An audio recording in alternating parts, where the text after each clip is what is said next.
فرمایا وَصَلُّوا بِاللَّيْلِ وَالنَّاسُ نِيَامٌ، جب لوگ سو رہے ہوں تم مصلی بچھا کے نماز پڑھنے لگ جاؤ۔ تمہارا رب کے ساتھ تعلق اس قدر مضبوط ہونا چاہیے کہ ایسے وقت میں کہ جب لوگ سو رہے ہوں تو تم سجدہ ریز ہو جاؤ تاکہ ریاکاری کا امکان بھی مسترد ہو جائے۔ تو یہ چار کام جب تم کرو گے، رسول کریم نے ارشاد فرمایا تدخل الجنہ بالسلام، جنت میں سلامتی سے داخل ہو جاؤ۔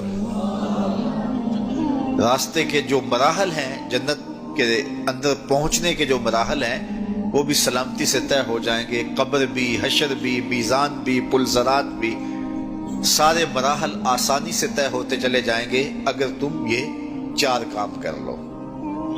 ان تین کاموں کا تعلق ہماری معاشرتی زندگی سے ہے، اور رات کی تنہائیوں میں مصلی بچھا کے نماز پڑھنا، اس کا تعلق جو ہے وہ ہماری نجی زندگی سے ہے، اور وہ جتنی تنہائی میں ہو اس قدر ہی اللہ کی رحمتیں زیادہ اترتی ہیں۔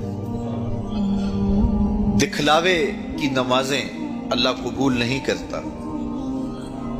قرآن مجید میں سورہ ماعون کے اندر ارشاد فرمایا سو خرابی ہے ان نمازیوں کے لیے جو اپنی نمازوں سے غافل ہیں اور لوگوں کو برتنے کی چیزیں بھی نہیں دیتے۔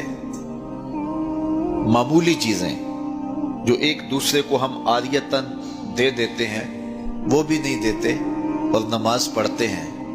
تو یہاں نماز کا ذکر موجود ہے، لیکن پہلے ہماری معاشرتی اصلاح ہونی چاہیے۔ ان تین چیزوں کا خاص طور پہ ذکر کیا گیا کہ تم سلام کو پھیلاؤ، تم صلہ رحمی کرو، اور تم لوگوں کو کھانا کھلاؤ، بھوکوں کی اور پیاسوں کی مدد کرو، تو تمہارا رب تمہارے اوپر راضی ہوگا۔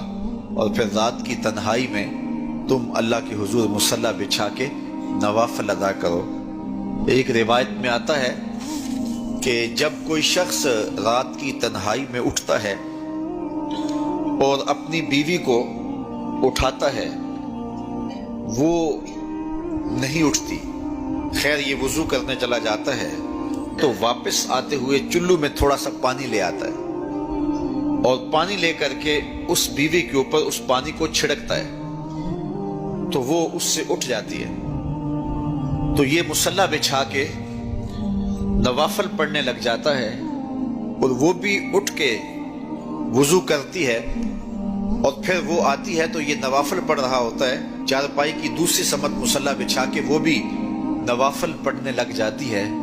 حدیث میں آتا ہے جب وہ دونوں نوافل پڑھنے لگ جاتے ہیں رب مسکراتا ہے، اپنی شان کے مطابق رب مسکراتا ہے کہ میرے بندے کس طرح مخلوق سے چھپ کے میرے حضور سجدہ ریز ہیں۔ تو راتوں کی تنہائیوں میں جب لوگ سوئے ہوئے ہوں تو اس وقت سجدے کا ویسے لطف بھی اپنا ہی ہوتا ہے، چونکہ کوئی دیکھ رہا ہو تو کئی طرح کی باتیں ذہن میں آئی جاتی ہیں، لیکن تنہائی ہو، اندھیرا ہو، کوئی دیکھ نہ رہا ہو تو پھر اس کا اپنا لطف ہوتا ہے، اور سحری کے وقت اٹھ کے نماز پڑھنے کا سرور بھی اپنا ہے۔ اور میں کہتا ہوں کہ وہ ملنے کی گھڑیاں ہوتی ہیں، انسان کو ان گھڑیوں کے اندر اللہ کی خاص رحمتیں نصیب ہوتی ہیں، اور جو سحری کے سجدوں کا مزاج رکھتا ہے اللہ تعالیٰ اس کے من کے اندر روشنیاں ڈال دیتا ہے۔ اقبال کہتا ہے رومی ہو، رازی ہو، عطار ہو کہ غزالی، کچھ ہاتھ نہیں آتا بے آہ سحر گاہی۔